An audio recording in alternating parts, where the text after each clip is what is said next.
Hello everyone, అందరికీ నమస్కారం.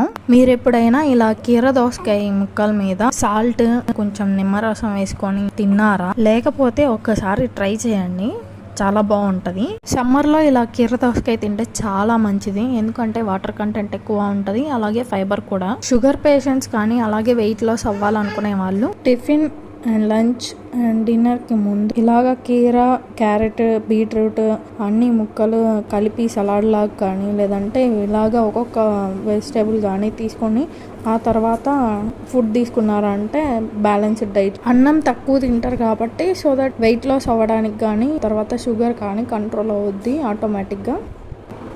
Add చేసింది బాగుంది. నిమ్మకాయ, సాల్ట్, కీర చాలా మంచిది. చాలా మంచిది. ఈ వీడియో మీకు ఎంతో కొంత ఇన్ఫర్మేటివ్గా అండ్ యూస్ఫుల్ అనిపిస్తే వీడియోని ఖచ్చితంగా లైక్ చేయండి అండ్ సబ్స్క్రైబ్ చేసుకోండి.